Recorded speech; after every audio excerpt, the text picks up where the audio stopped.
Ndiyo. Yesu arababwira ati ndiyo umutima wanje uri n'akabonge kagomba kunyica. Mareri mu mutima wanje uri n'akabonge kagomba kunyica. Bamagumye hano mube maso. Usinzira ubona ko abakristo mukunda gusenga musinziriye. Mube maso. Nuko Yesu ndiyo yunguruza imbere gatoya. Yunguruza imbere gatoya dinkorerima. Yunguruza imbere gatoya. Ndiyo. Yubama hasi. Yubame hasi. Yubama hasi. Yubame hasi. Arasenga mu gihe cy'umurenge. Yubame hasi. Yubame hasi. Yubame hasi. Wasilamu takbiri. Allahu Akbar. Nabonye ko muri Imana ndi korosi. Yase gushika hasi. Oya nya subira mu nyandiko. Yesu yabona. Handitse ngo yunama hasi. Yubama. Handitse kubama. Yababwiye ngo mikwezi ngatanje mu nyigire. Munyigire. Sasa Yari korosi Yesu. Yari korosi. Muri Imana gishika ngaha.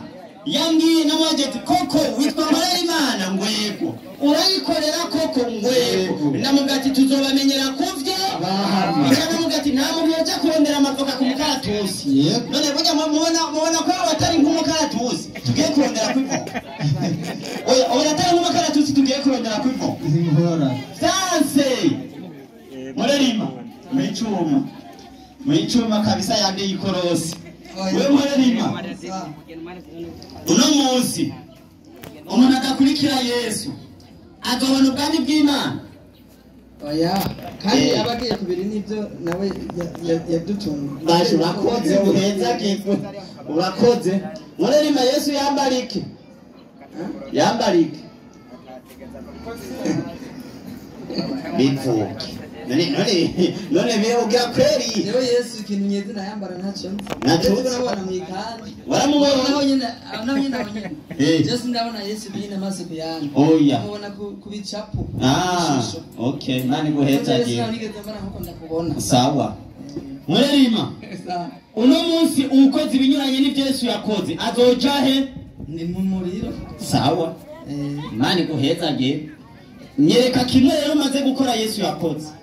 Wigira kuri Yesu kimwe gusa muri reforme mukora kimwe maze gukora mu Yesu yakoze mu Yesu yakoze kimwe mukora hajya mu ishengeri wanyu bo ndagerageza kuba hafi y'abafisi ibibazo bitandukanye nk'ibyo no bafasha ndabafasha mu bibazo byabo ntibiki kuko nabyo nanjye uvuze ko nawe mukaje amavuta gutura ibibazo ugira ufasha ari byo shoye ndabigufasha nukuri ndabo mpirake yenda ufite ikibazo cy'ibihumbi cyane yenda ufite ikibazo cy'irake Murerima nari bigira ko cyane cyo oya yendise ikibazo cy'ibihumbi jana nabume kubera uvuze ngo mu Yesu yakora mugabe icenzi cyoco babara tuganira urukundo abandi sawa Murerima Yesu n'abantu bafashije ibibazo kubera nawe yari mukene umwenya kuja yari mukene wa nyuma Matayo 8:20 Yesu yari mutindi yabafashe iki n'abasanzwe ari naho nikora Matayo 8:20 muhe yari naho nikora yari kubafashisha iki 8:20 ibyo Yesu ntabyo yakoze nta muntu Yesu yafashije 8:20 haragira hati ndiyo Yesu aramubwira ati imbwebwe ziri n'imyobo haje umugabo kuri Yesu aramubwira ati Yesu ndagukurikira aho ujya hose baragenda kuva saa 4 z'agatondo haragera sizeri saa moya ziragera akuma mubwira ngo ni harya bagenzi birometero 15 Yesu acamubwira ngo imbwebwe ziri n'imyobo nibiguruka mu kirere biri n'ivyari ndiyo ariko umwana w'umuntu we ntagira harambika umusaya umuntu atagira harara uwo yari kugufasha iki umuntu atagira harambika umusaya uwo yari kugufasha iki yari masikiri twiganire kuko atagira harara yari kugufasha iki birapana n'ikiba gitumye bana yarafise keshi bakara kwiragiza utumwe hirya no hino yavuze ngirwera yari kugira harara kandi keshi yari mu ahantu hatandukanye karagira gute kwiragiza ubutumwe neno bijero ureje kumumanu yake je ntako mirenge uko ntaraja ngo wese ngaho ndara wewe bisa nkabyo nyene none singaho ndara oya kandi utabuguma hamwe na muri hari wumvise urazi wanje urabeko naguhindara wumvise address yi oya urazi wanje urabeko naguhindara ewe uzontelefone ugeze ingozi urabe kubura aho uryama. Erega Yesu ubwo n'ubucacanya Yesu abantu yafasha umviriza nabakubwire n'ivyo yabafasha bitandukanye n'ivyo uri kurafashisha abantu. Nakubwira ivyo ari byo. Yohana 11:40. Ubutumwa bwiza uko bwanditswe na Yohana, nta kintu na kimwe Yesu yafashisha abantu ahubwo umviriza wabafasha uwariwe. Yesu aramubwira ati sinakubwiye nti niwizera urabona ubwiza bw'Imana. Ati sinari nakubwiye nti niwizera urabona ubwiza bw'Imana. Bandanye ntiyamubwiye ngo urabona ubwiza bwanje, yamubwiye ngo urabona ubwiza bw'iki bw'Imana. Umviriza icyo Yesu yafashisha abantu, yabarangira kuyoboka Imana. Bandanya nuko niyo bakuraho ikibuye. bamaze gukura ikibuye ku mva ya Lazaro, Yesu yabigenyeje gute? Bandanya wumve. Uno Yesu ararangamiza. Wumvise icyo Yesu yafasha abantu. Yesu yarangamije mw'ijoro avuga ati ndiyo data.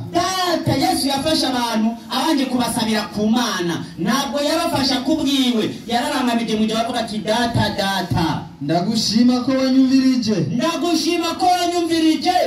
Jewe nari nsanzwe nzi yuko unyumviriza. Niyo ubudasiba. Nari nsanzwe nzi yuko unyumviriza ubudasiba. Ndiyo ariko mbivugishijwe n'ishengero rihagaze ngaha. Ati rero ibi byose niko ndakora Mana, n'ishengero rihagaze ngaha bariko baranyayaguza, impumvura ziko zamaho niyo bariko baranyayaguza. Nta nubwo nari kwirirwa ndavuga birebire, mugabo ndabivugishijwe n'aba bagabo bahagaze ngaha b'abakristo. Bandanye kugira bizere ko ari wowe wantumye. Waislamu takbir, Allahu akbar. Ibyo byose Yesu ngo yabikoze kugira ngo abantu bose bizere ko Yesu yatumwe n'iki? N'Imana. Mugabo muri reforme hari gihe bakubwira ngo Yesu ni Imana. Navyo barakubwira nkorera Imana. Navyo barakubwira ko Yesu ari Imana. Utinya Imana. Navyo barakubwira ko Yesu ari Imana. Navyo barakubwira. Ngira nawe ntiyemera ko ari Imana. Wewe nkorera Imana. Buriya je narabagunduye mwebwe. Abantu bose bitwa bakiriso niteka mitwe gusa. oya siteka mitwe. Nkorera Imana. Tugenda nkuko biba biruretse ko ari umuntu usanga atari yamugerageje usanga yataye umurongo. Nanjye ho bati umurongo batashaka utumurongo. Uko umuntu ajya kurikira Imana tugezongera gute kumvira kwize ry'amabwirizwa y'Imana. Nuba yagiye niwo bishika yarengako kumva ni stani ba yagize gute kuko sanga azina bitagerageza. Amabwirizwa y'Imana mwe murayagendera. Turagerageza. Gute? Ngira ukuntu mugerageza. Ko tugerageza? Kuyanye nabare turagerageza. Ibwirizwa rya mbere rivuga ngo iki? Ariko ntazi nawe iwawe ukavuga. None wowe amabwirizwa yiwanje mfise. Gendera ku mabwirizwa y'Imana, tubwire rero ry'Imana. Kumviriza. Nikuvuga abesilamu. Ushobora kuba amabwirizwa jewe nemera nawe cyangwa yewe wemera. Ushobora kuba kubwira y'Imana nawe ugambira y'Imana kuko ndazi. Wewe murerima. Abesilamu. Murerima. Jewe amabwirizwa yiwanje akora ku bagore banje n'abana banje. Aya niyo mabwirizwa yiwanje. None ajya y'Imana none. Ay'Imana rero. Ego. Araba wewe, araba jewe, araba abantu bose. None urayemera ajya 12. None ni 12. Uko ngana nambari rimwe nambari abiri. Je nababwiye ubu bukirisu buzotuzanira akazi. Oya. Bizira ry'Imana. 10 nangahe? Urayemera none weho. Wowe wemera yayo basi. None nayemeye rero banariremye. Wewe nawe nka wewe. Muhe wumve. Era hahandi nyene 21 ucugenda 13 14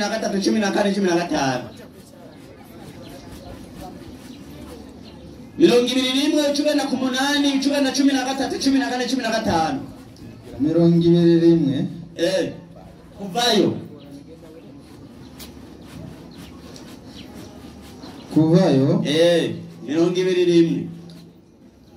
Naragira ati Ndio. Imana ivuga amajambo yose. Imana ivuga amajambo yose iti iti ndora imana yawe yagukuye mu gihugu cya Egiputa mu nzu y'ubuja ndiyo mukagira izindi mana mbangikanya. Ijambere ni juko abantu bose batakwiye kubangikanya iki Imana. Twe muri Katolika batwigisha batubwira ngo monsezerano Imana yarungikanye Musa dusangamo amabwirizwa 10 ariyo yaya. Ijambere musenga Imana yose uyikunde kuruta byose. Niyo jambere. Ijya kabiri Imana ku munani. Wibuke niyo kuziriza umunsi w'isabato. Abasabato ngaba camukoma amashi murihe bene nashaka ndabarabe nashaka ndabahamagara nakindi cyatumye ndabi abasabato muriho ndayemera ndagusomera ijambere rivuga ngo usenga Imana yose uyikunde kuruta byose. Ijya kabiri abasabato niho nacembo nomenga batangiye gukoma amashi ku murongo w'umunani avuga ngo wibuke kuziriza umunsi w'iki w'isabato. Abasabato cyane bati mwahari muriyo ni muze rero sawa muhabandanye mwumvirize gena 13 ndiyo ntukice wavyumvise bandanya ntugasambane wavyumvise ntukibe ndiyo ntukagiriza ibinyoma mugenzawe ndiyo harabandanya agira ati kweli ntukifuze inzu ya mugenzawe kabisa ntukifuze umugore wa mugenzawe. igerezaho yayumvise murerima ayo twese nk'abantu dutegerezwa kuyubahiriza n'ay'Imana mugaro n'ayandi y'Imana abantu basuzuguye ariho bayafashe minenegwe. Wewe rero urayubahiriza ayo nyene dusomye kandi yasomye muri Bibiliya Senda yubahiriza neza. Warabatijwe wabatijwe gute kugira numve ko ijambere utarirenze ayi sinari gusigurira pe kirateye isoni nta soni giteye nako ituma no gusigurira bibatizo y'amashengero namwe simwe. Wewe rero nabajije wewe uko wabatijwe sinakubwiye usobanura iby'abandi nakubwiye usobanura iby'iwawe. Sinabatijwe mu mazi menshi. Mu mazi menshi okay. Kubatizwa mu mazi menshi narabibonye ahantu ariko banegeze gucana ku rusengero sanga ahantu bivye ku rusengero bayakibetonye baca bararika inkumi n'imisore ngo kuvoma amazi baze kuzuza ikinogo sanga cya kinogo baracujuje baca bavuga ngo ejo ngo ni kibatizo baca bahitana abasore bagahitana inkumi bagahitana abagore abakecuru abatama n'abatamakazi n'abana bakaja kubabatiza uraboga urabatoga urabari mu butinyanka urabagwaye indu urabagwaye urubandu bose bakabinika muri cya kinogo cy'amazi babatije cyangwa babateye ingwara arababatije kore hima bizaje Imana iyo batisi muje sinoyemera iyo batisi muje sinopfana yemeye iyo batisi mo guhitana abantu bose utazi iyo bavuye utazi ibyo biriwemo utazi ibyo barayemo bose bakijana no mu mazi ngo ikinogo naho nyira amazi adatemba. Kwebwe nyine nk'abayisilamu uramutse tugomba gufungura Yesu nshobora gukaraba mu mazi mugenzanje yakaravye utegerezwa kunsukirira kugira ngo nkarabe neza none muda yakaravyemo ayo mugenzanje yakaravyemo simba nkaravye ubucafu bwiwe marisize ubucafu bwiwe nawe rero uwagiye muri asa neza ahubwo yandura ubucafu bwa mugenzi we hama ngo bagiye kumubatiza ariko iyo siyo narindi umuntu rero agaca bamuzana arashokeye muri ya mazi yifashe neza baramubwira ngo turakubatije ku izina rya data n'irya mwana n'irya mpwemu yera bagaca bamugaramika mu mazi data ninde mwana ninde mpwemu yera ninde niko kabazo ndakubajije kugira numve ko mutabangikanye Imana. Turakubatije ku izina rya data n'irya mwana n'irya mpwemu yera cyenda kubaza ati data ninde mwana ninde mpwemu ninde kugira numve ko mutabangikanye Imana.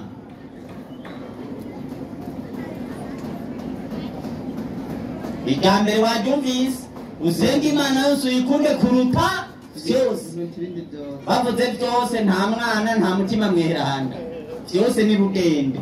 Uyu mwana mwamukuye he mpwemu yera mwamukuye he mwamuzanye ku ruhusha wandi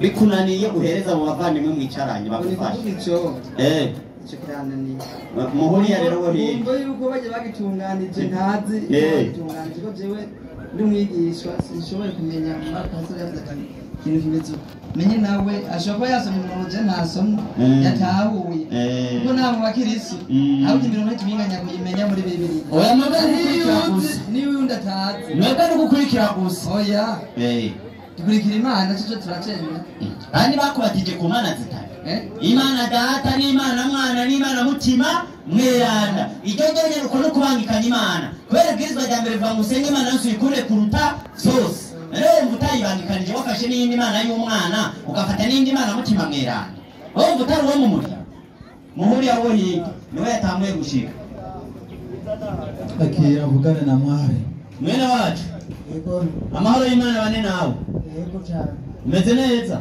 ndashimye urinde canke witwande jewe banyita Nkurunziza Jean Paul Jean Paul usengera he jewe ntaho usengera ngo ndafise ibibazo burya we n'imitende we n'imitende utagira aho usengera kubera no munsi y'abantu bagira ngo bagiye gusenga baba bagiye gukora ivyaha nawe yumvira nk'umuntu agorora ikoti agakubitamo n'ikirato kuvuga ngo Mariya mweranda nyina w'Imana uwo yagiye gutuka Imana kw'ivyagwa n'abagore burya wowe utuma wigumira muhira wowe wigumiye muhira wewe wabaye mwiza gusumba warundi yagiye kuvuga ko Imana ivyagwa n'abagore mitende urya nanje nashatse kumviriza ububeshaho buhagaze sawa akabazo kawe akabazo ka mbere nagomba kubaza ikibazo cy'ibatisimu ya Yohana kubera mwebwe namwe n'ukumenga ntimuyemera ibatisimu ya Yohana nicyo bashaka kubaza ijya Yesu numvise yabatijwe muhe 3:15 Luka nanjye ndayumvire 3:15 Luka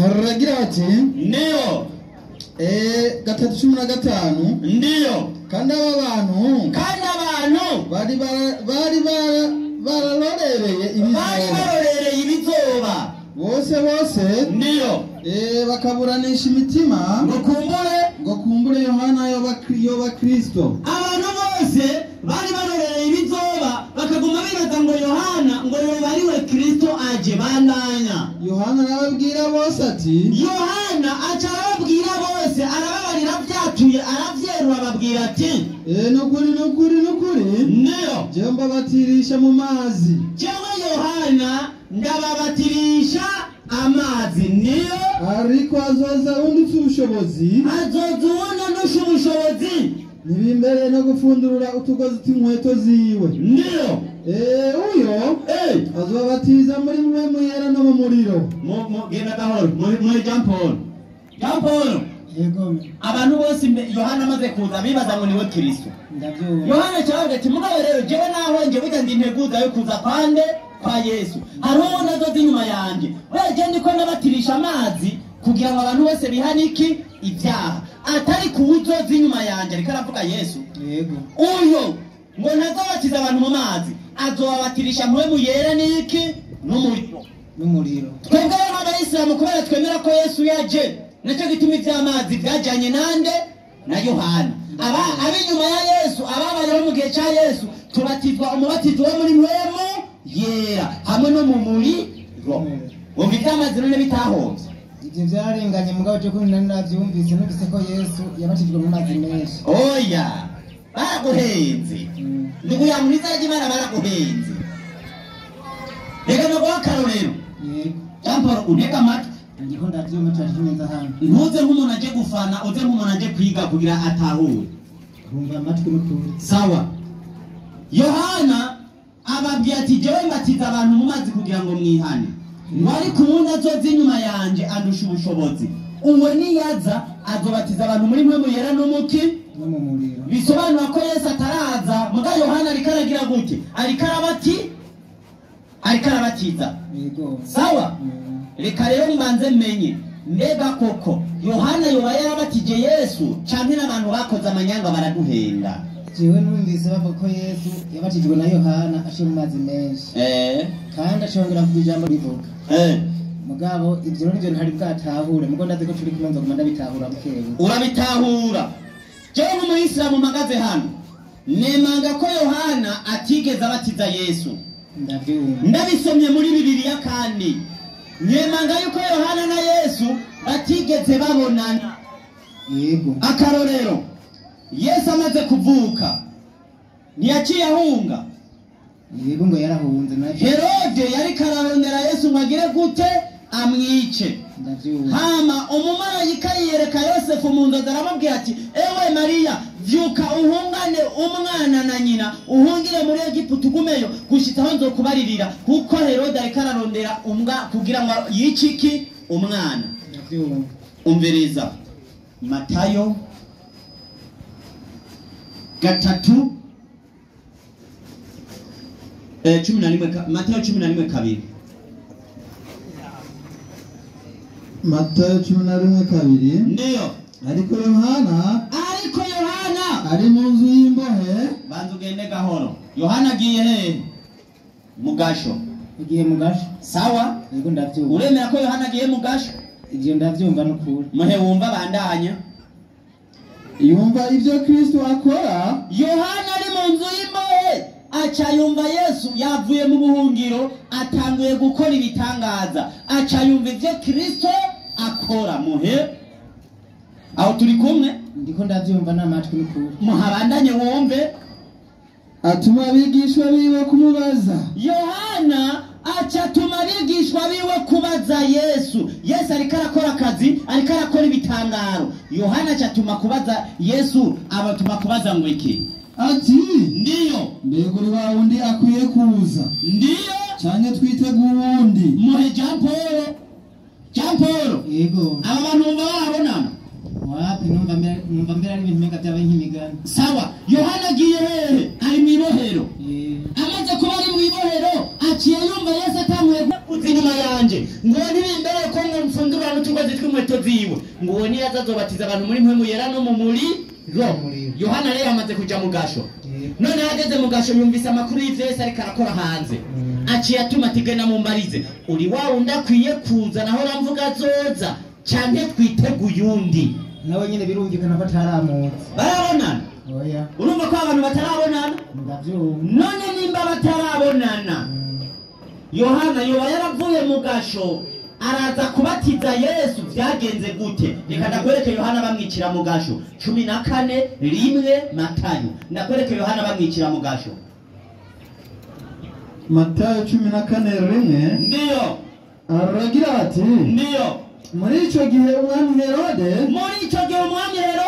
yumva inkuru za Yesu. Nawe yumvise inkuru za Yesu nawe yatangaye. Nawe atanguye kumva bimwe Yohana yumvise nawe ari mu gasho. Bandanya. Abwira abagendanyi biwe ati uwo ni Yohana umubatizi yadutse mu bapfuye. Kumbe Yohana yari yishwe na Herode.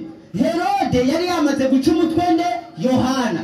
Herode acamva rero ubundi umuntu ariko arakora ibitangaro hanze. Acaba none uwo ni Yohana umubatizi yadutse mu bapfuye. Bandanya wumve. Nico gituma ndiyo genda 6 kugira twihute. 6 ndiyo umunsi wo kwibutsa kuvuka kwa Herode bagiye kunyura amakuru y'ukuntu rero Herode yishe Yohana. Umunsi wo kwibutsa ivuka rya Herode hari kuri anniversaire ya Herode. umukobwa Herodiya. Herode yarafise umukobwa yitwa Herodiya. Ndiyo atambira hagati ya bose. Ku munsi mukuru wo kwibuka ivuka rya se umukobwa yarateguye ikirori aratamba gushika nahanezereza abantu baje kubukura urubanza rwa se. Ndiyo maze anezereza Herode aranezerwa no kuri umukobwa wiwe yatamvye. Niyo nico cyatumye amwemerera amurahiye. Reba na Herode acararahira yemerera umukobwa wiwe amwemerera iki? Kwamuha ico yomusaba cose. Aramubwira ati mukobwa wanje bivanye n'ukuntu wanejereje abashitsi nanjye wanejereje icyo usaba cose ndakiguha. Ndiyo nawe yamaze koshwa na nyina. Umukobwa acagenda kubaza nyina wiwe Timoteyo yamaze kurahira yambwiye yuko aza kumico namusaba cose ndamusaba iki? Ndiyo ati mpera ngaho kumubehe. Ndiyo umutwe wa Yohana umubatizi. Umukobwa acabwira Herode ati muze nkeneye umutwe wa Yohana ndawubone ngaha kumbehe umubatizi. Nibaze kuvuga ngo n'ubundi Yohana. Oya Yohana umubatizi. Ndiyo buno umwami arijigwa. Umwami aca yifata mu mutwe aravuga ati bara riraguye none Yohana ko rigenda mwice bara ntiriza kungwa ko basanzwe bamuzi ko ari umuntu avugira Imana none genda za kumwica bigende gute? Umwami aca arijigwa. ariko kubwazandahira no kubwabinginga nawe no kubw'abasangira nawe no kubw'abasangira nawe umwami yarahiye byari bigoye kwirahuruza kubera yari yamaze kurahira aravuga ati kibanzo mu muti bandanya abwiriza ko bawumuha aca atanga itegeko ko bazana umutwe wa Yohana bawuha wa mukobwa wiwe ndiyo maze atuma mwibohero ngo bace izosi Yohana maze umwami aca atuma mu gasho ngo bace izosi nde Yohana ndiyo bazana umutwe ku kibehe basha bawitanye kumbe umutwe wa Yohana bawuha wa mwigeme baca bawuha wa mwigeme awushira nyina mohe Jean Paul yego aba bantu bumva barahuye ivyo bimwe wavuze sinoguhenda nompenze Imana rimwe ndabizi ndavyumva nk'ukunyene urabyumva ndavyumva ngo ndafise ibibazo biragende mbajije banzo imbere yuko bazi icyo cyatahuritse nagitahuye neza cane wumvise yuko Yohana atigeze abatiza nde Yesu reka mayenda guha kandi kantu kamwe kugira ubitahure neza mariko rimwe kane kugira ubanze utahura aka kantu neza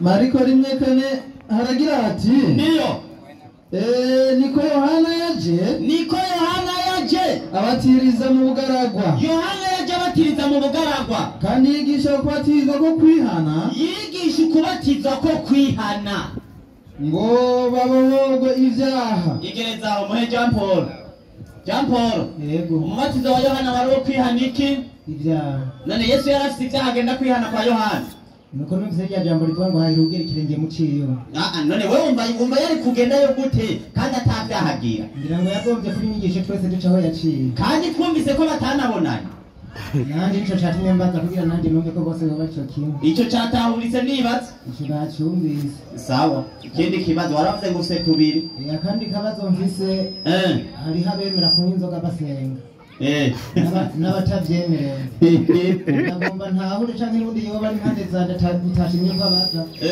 tugende tumenye igituma inzoga yabaye icaha canke atari icaha urakoze Imana iguhezagire jereka nishurako barimo bace bahaguruka bakira abo bandi babiri ndabona abandi bashitsi babiri dufise icambere inzoga umviriza ico Imana yabivuze ku Yesaya 5:11 yego Yesaya 5:11 hama cenda kwerekana ububi bw'inzoga n'impamvu Imana yayibujije 5:11 basha no musi bararumwa kweri basha hari abantu mbere banaruhezagira muri mwakire muri we mwese Yesaya 5:11 5:11 inyandikire gira iti gira gute bazobona ibara umviriza Jean Paul Imana yavuze ngo bazobona ibara abazindurwa mu gatora no kwirukira imiboreza kuzinduka gusugiye kwirondera Imana yavuze ngo uzobona iki ibara bandanya bakarara kwijoro gushika vino ibaboreje hari abahera saa 2 z'agatondo bagashikana saa 6 y'ijoro mbere bagakesha bukarinda bo bakerako mpaka baborewe mwinwa ryabo bagira inanga n'ikembe asha uzoshima hano hari urwagwa ingoma ndomboro ya soro ndomboro urabyumva ugasanga umugabo ebana asigaye ahagarara nk'umwana ariko arika guhagarara wawundi bavuga ngo dede simama ndomboro ya soro ndomboro urumva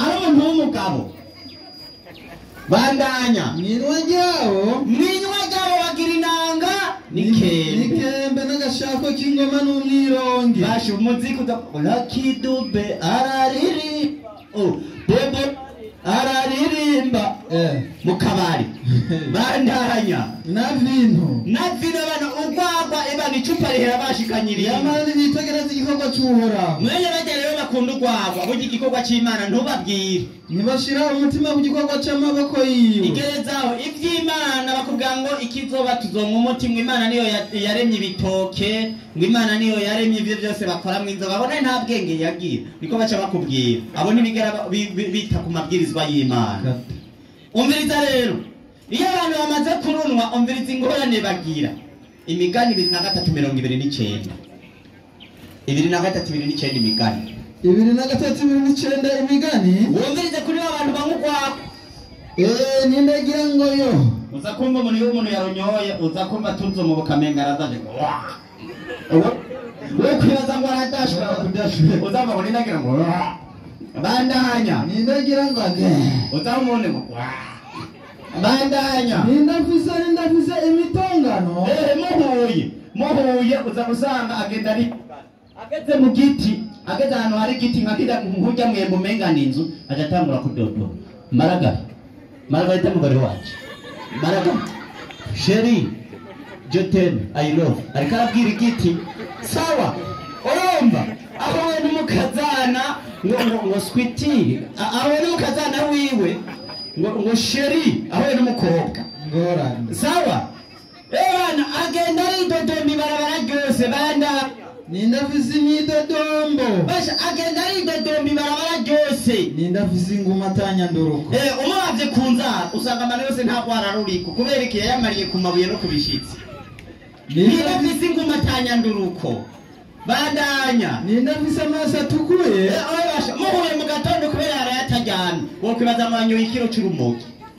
Bandanya Abatavirira inzoga. abo n'abatavirira urwakwa muhe cyatahuritse. Inyishu ndiko ndayumva. Reka nagusozere muri Korani 5:90. Yego. Ndangiriza mwumviriza ukwemera kw'abayisilamu. Kw'izina ry'Imana nkiri imbabazi nyanimpuhwe. Niyo 5:90 aragira ati kweri emwe abemeye Imana yake iratubwira abakurikiye intumwa y'Imana Muhammadi ati yemwe abemeye mu vy'ukuri niyo ibiboreza. umviriza umuyisilamu uzobona yagiye kuborerwa. Imana yatubwiye ati ibiboreza N'akamari. aha n'abayisilamu baragwamo wa muyisilamu ukina kamari. Umviriza ibiboreza n'akamari no gutakamira ibigirwamana. hano gace wifatanya na babandi bagenda kurya ngo bonane na Noeli ngo akana Yesu kavutse ngo Imana y'umwana yavutse we nawe wagiye gutakambira ibigirwamana muri cyo kimwe. Bandanya No kuraguza. n'abayisilamu bagenda kuraguza. abamuyisilamu uja kuraguza ndakonye no gutema nindakurungitse kuraguza. Bandanya Umwanda mu bikorwa bya shetani. Imana yatudondaguriye akaboregwe akamari gutakambira ibigirwamana kuraguza no kuragura ngo n'umwanda wo mu bikorwa bya shetani. Ndiyo Bitandukanye navyo Imana ati nibitandukanye navyo kugira ngo mutunganirwe. nuwo muti je bujya handaheke